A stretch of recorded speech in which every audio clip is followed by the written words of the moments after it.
Hi guys! Welcome back to my YouTube channel. Good morning, good afternoon, good evening sa ating lahat, saan man tayo sulok ng mundo. Sana ay nasa mabuti tayong kalagayan at ligtas sa anuman masamang kapahamakan. At bago ang lahat, shoutout muna tayo sa founder ng Kalingap, Kuya Val Santos Matubang. Ate Edna Vlogs, Kalingap Rob, syempre kay Jack Matubang at sa lahat ng mga sponsor na walang sawa tumulong sa mga nangangailangan.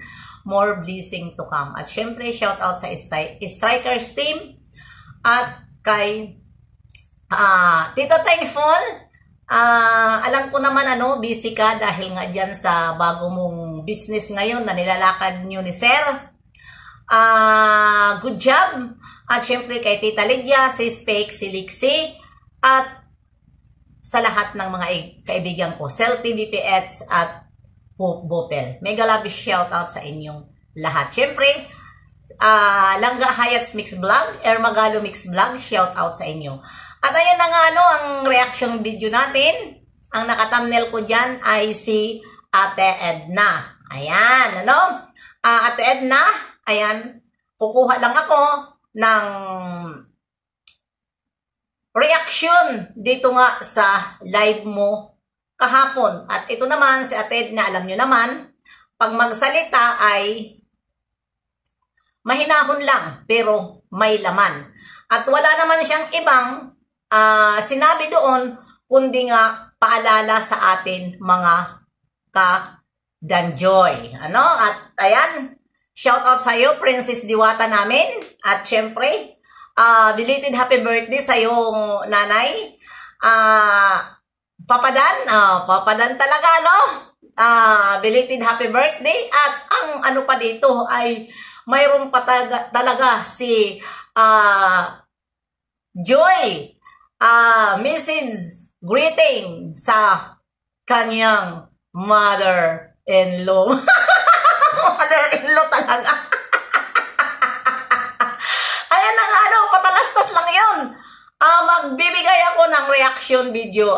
Ito na nga, nagpaalala si Ate Edna dito nga sa mga kumakalaban noon sa Kalingap. At ayan na nga ay huwag tayo, yan lang naman ang paalala ni Ate Edna, huwag tayo maniwala agad sa mga matamis nilang salita. At ito na ay inaano na naman nila ang Danjoy. Ito ngayon ay nakita nyo naman, hindi kayo mga, sabihin na lang natin, hindi kayo mga bigi. Kung ano ang mga ginawa nitong pinapaalalahan ni Ate Edna dito sa kanyang anak. At siya mismo ay marami ito mga sinasabi na hindi malunok.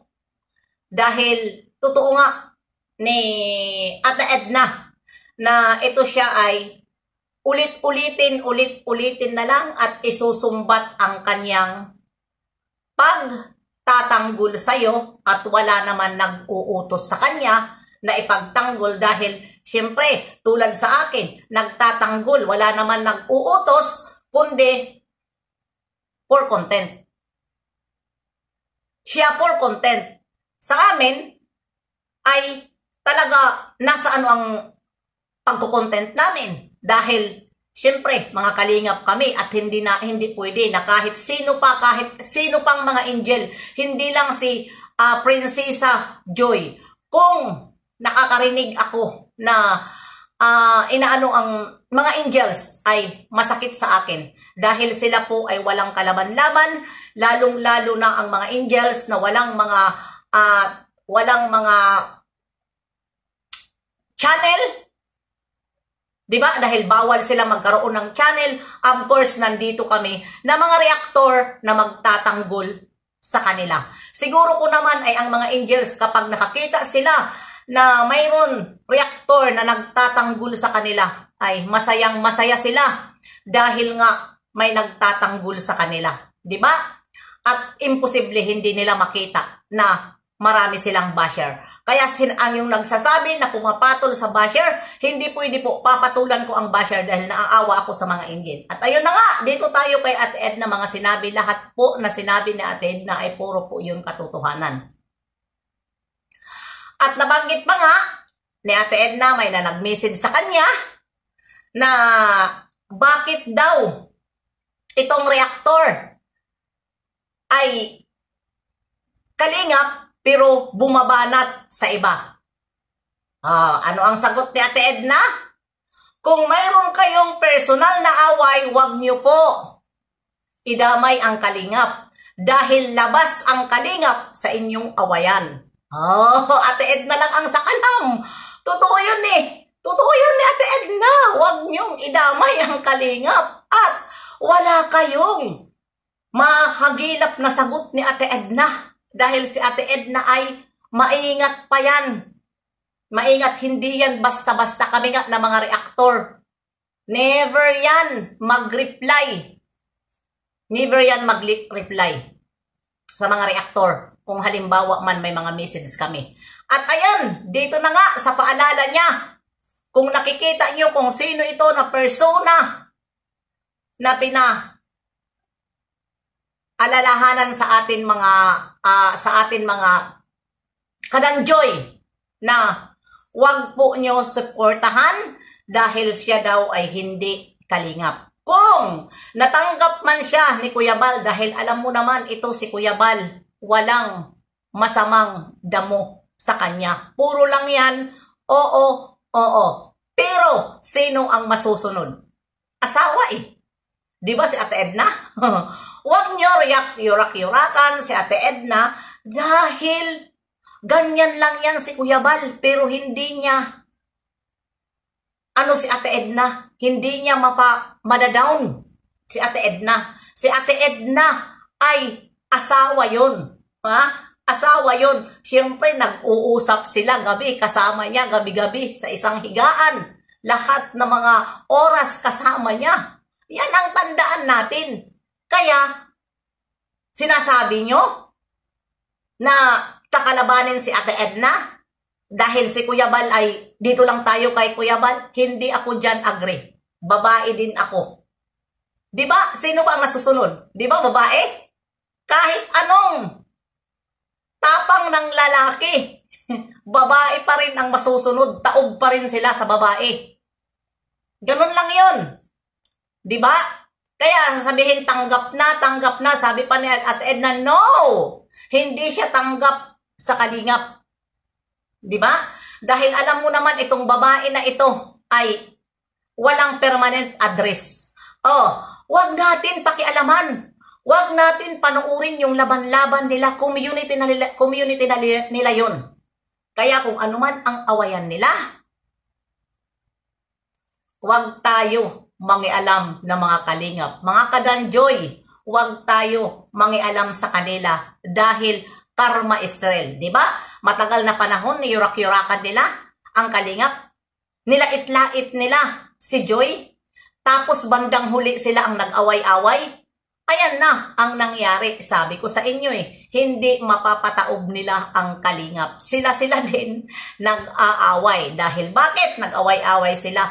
Matagal din na panahon, tumahimik. Sa kayurak-yurak nila, tumahimik ang mga reaktor, walang sumagot sa kanila. Sa katagalan, dahil walang sumagot sa kanila na reaktor, sila ang nag-away-away.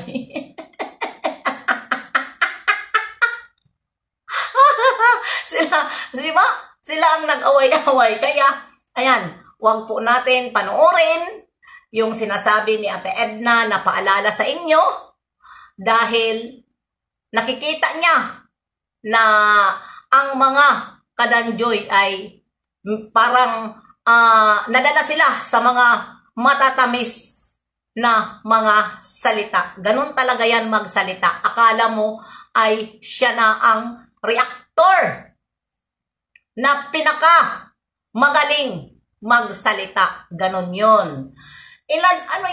Nagtatanggol yun. Pero pag nagagalit, ay wasak lahat.